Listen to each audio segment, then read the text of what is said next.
மீண்டும் உங்களை நாம் சந்திப்பதிலே மிக்க மகிழ்ச்சி அடைகின்றோம். நான் இலங்கையில இருந்து பதுளை போதனா வைத்தியசாலையில இருந்து வைத்தியர் கிருஷான் வேதநாயகம்.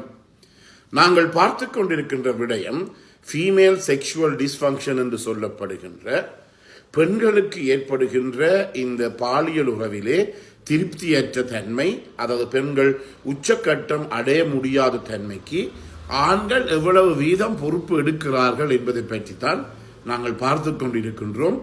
ஆண்கள் என்னென்ன பிழைகள் விடுகின்றபடியினாலே இந்த பெண்களுடைய இந்த தாம்பத்திய வாழ்வு பழுதாகிறது என்பதை பற்றித்தான் நாங்கள் பார்த்து கொண்டிருக்கின்றோம். எனவே இந்த நிகழ்ச்சியை யூடியூபிலே பார்ப்பவர்கள் மறக்காமல் லைக் பண்ணுங்கள், ஷேர் பண்ணுங்கள், மணி சின்னத்தை அமர்த்தி அல்லது பெல் சைனை அமர்த்தி இதை சப்ஸ்கிரைப் பண்ணுங்கள். சில பெண்கள் பயப்படுகிறார்கள், நாங்களும் இந்த நிகழ்ச்சியை பார்க்கின்றோமோ என்று சொல்லி, மற்றவர்கள் அறிந்து கொள்ள முடியும் என்று சொல்லி அவர்கள் சப்ஸ்கிரைப் பண்ண பயப்படுகிறார்கள். அப்படி தேவையில்லை. இது ஒரு உண்மையாக ஆரோக்கியமான ஒரு செக்ஸ் எஜுகேஷன் நிகழ்ச்சியாக இது இருக்கின்றது. எனவே இந்த நிகழ்ச்சியை இன்ஸ்டாகிராம், டிக்டாக்ல பார்ப்பவர்கள் மறக்காமல் ஃபாலோ அப் பண்ணுங்கள். அதே நேரத்தில் உங்களுடைய பிடித்தவர்கள் நண்பர்களுக்கு இந்த நிகழ்ச்சியை அறிமுகப்படுத்த மறக்க வேண்டாம். நேரடியாக என்னோட தொடர்பு கொள்ள விரும்பினால் வெளியூர் அன்பர்கள் வாட்ஸ்அப்பின் ஊடாக, இமோ ஊடாக 0097777356245 மூலம் தொடர்பு கொள்ள முடியும். உள்ளூர் அன்பர்கள் 077356245 மூலம் தொடர்பு கொள்ள முடியும். எனவே இந்த பாலியல் உறவு செக்ஸ் முடிந்த பிற்பாடு இந்த ஆண்கள் என்ன செய்கிறார்கள்? எழும்பி உடனே போய்விடுவார்கள், அல்லது போய் குளிக்க போய்விடுவார்கள், அல்லது வேறு வேறு வேலைக்கு போய்விடுவார்கள். இது முற்றிலுமே பிழையானது. குறைந்தது இந்த செக்ஸ் வைத்துக் கொண்ட பிற்பாடு ஒரு 15 ஒரு அரை மணி 30 நிமிடங்களாவது அப்படியே அதே இடத்துல இருப்பது மிகவும் முக்கியம். கிட்டலிலே செய்யப்பட்ட ஒரு ஆராய்ச்சி மெட்டா அனாலிசிஸ் என்று சொல்லுவோம். ஆராய்ச்சி முடிவின்படி 43% பெண்கள், 100 பெண்களை எடுத்துக்கொண்டால் அதிலே 43 பெண்களுக்கு இந்த ஃபீமேல் செக்ஷுவல் டிஸ்ஃபங்க்ஷன் என்று சொல்லப்படுகின்ற தன்னுடைய பாலியல் உறவிலே திருப்தியற்ற தன்மை இருக்கின்றது. அதுவும் எங்களை போன்ற 3ஆம் உலக நாடுகளிலேயா, இந்தியா, இலங்கை, பாகிஸ்தான், பங்களாதேஷ், பூட்டான் போன்ற நாடுகளிலே இந்த பெண்களானவர்கள் இந்த ஆணினுடைய பாலியல் உறவிலே 95% அவர்கள் திருப்தி அடையவில்லை. அவர்கள் செய்யப்பட்ட ஒரு ஆராய்ச்சி முடிவு இதை காட்டுகிறது.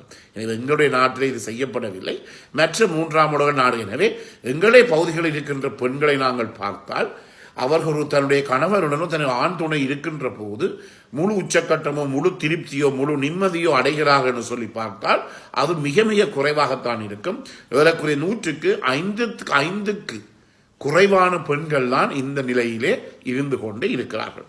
எனவே இந்த உடலுறவுக்கு பிற்பாடு ஒரே அடியாக கட்டி பிடித்துக் கொள்வது பெண்ணுக்கு ஒரு பாதுகாப்பு உணர்வை தருகிறது. அதே நேரத்திலே காதலை அதிகரிக்கும், நெருக்கத்தை பலப்படுத்தும், அதே நேரத்திலே மன நிம்மதியை கொடுக்கக்கூடிய ஒன்றாகவும் இது இருக்கின்றது.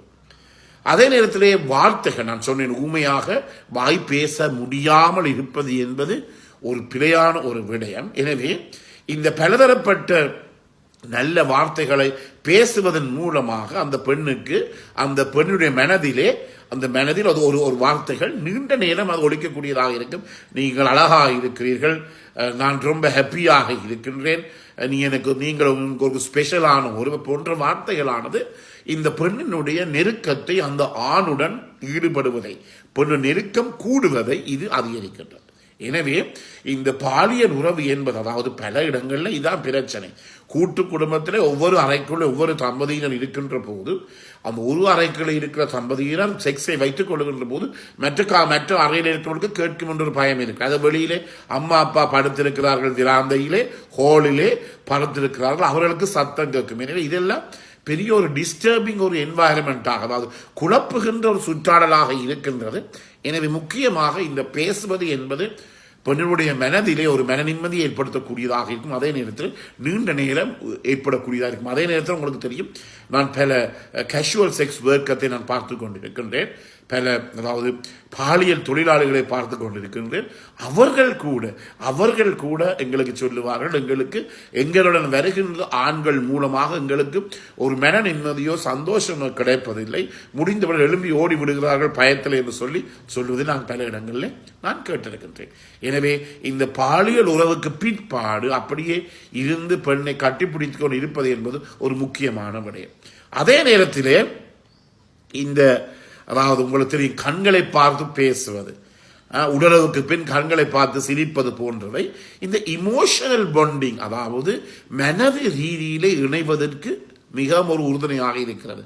இந்த இமோஷனல் பாண்டிங் என்பது இப்போது பார்த்தால் மிகவும் குறைவாக இருக்கின்றது, பெரிய கவலையாக இருக்கு. இமோஷனல் பாண்டிங் என்று சொல்லுவோம், அதாவது மனது ரீதியிலே ஒரு கணவனும் மனைவியும் கணவனும் ஆணும் பெண்ணும் ஆணும் இணைவது என்பது இந்த ஃபாஸ்ட் வேர்ல்டிலே மிக மிக குறைவாக இருக்கிறது.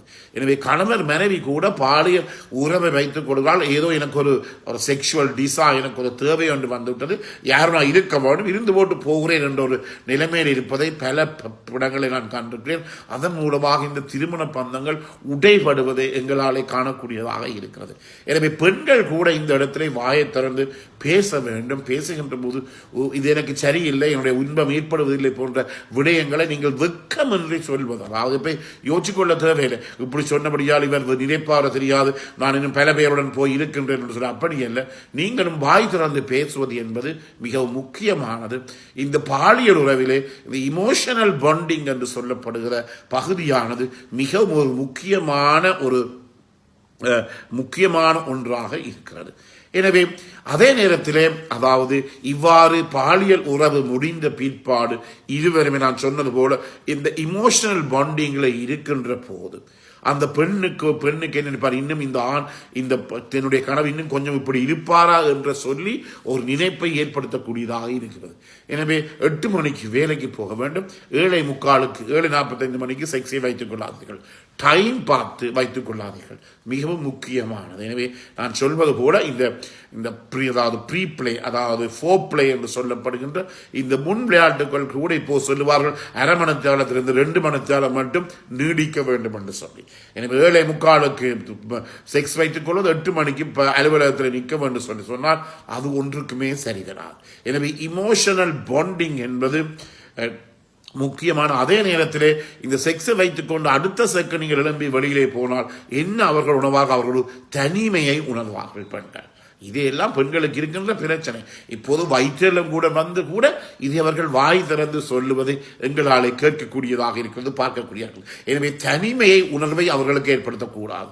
அதே நேரத்தில் வாய் திறந்து அவர்கள் உங்களுக்கு சொல்ல மாட்டார். ஆனால் அப்படியே இருக்கின்ற போது இருவருக்கும் இடையில் 2 பேருமே சேர்ந்து இருக்கின்ற போது உடல் உறவு முடிந்த பிற்பாடும் இருவருக்குமே இடையில இருக்கிற இந்த இமோஷனல் பாண்டிங் எங்களாலே அதிகரித்து சொல்லும். எனவே எங்களுடைய அறிவியல் என்ன சொல்லுகிறது என்று சொன்னால், நான் சொன்னேன் ஒரு மெட்டா அனாலிசிஸ்ல சொல்லுவார்கள் 147% பெண்கள் பிரச்சனை இருக்கின்றது. அதுவும் எங்களை நாட்டை பொறுத்தவரை 195% பெண்களுக்கு பிரச்சனை இருக்கிறது. எங்களுடைய இந்த அறிவியல் என்ன சொல்லுகின்றது என்றால், கூடுதலாக இந்த பெண்களுக்கு இந்த ஃபீமேல் செக்ஷுவல் டிஸ்ஃபங்க்ஷன் என்ற பிரச்சனை ஏற்படுவதற்கு கூடுதலான காரணமாக இருப்பது அந்த பெண்ணினுடைய கணவராகவோ அந்த பெண்ணினுடைய ஆண் துணையாகவோ இருக்கலாம். எனவே இன்றும் எங்களுடைய நாட்டில் நீங்கள் எனக்கு வருகிற கமெண்ட்ஸை பார்க்கின்ற போது பெரிய கவலையாக இருக்கிறது. நாங்கள் 21ஆம் நூற்றாண்டில் இருக்கின்றோம், இன்னும் கூட பெண்களை நாங்கள் அடிமையாகத்தான் எங்களுடைய நாட்டிலே வைத்திருக்க பார்க்கின்றோம். நான் சொல்வதை எல்லாம் செய்ய வேண்டும் என்ற ஒரு நிலைமையில் இருப்பதை பார்க்கின்ற போது மிகுந்த ஒரு கவலையான ஒரு நிலைமையிலே நாங்கள் இருக்கக்கூடியதாக இருக்க. சில நேரத்திலே அப்படிப்பட்ட கமெண்ட்ஸுக்கு நான் தேங்க்ஸ் என்று மட்டும்தான் போட்டு விடுவேன்.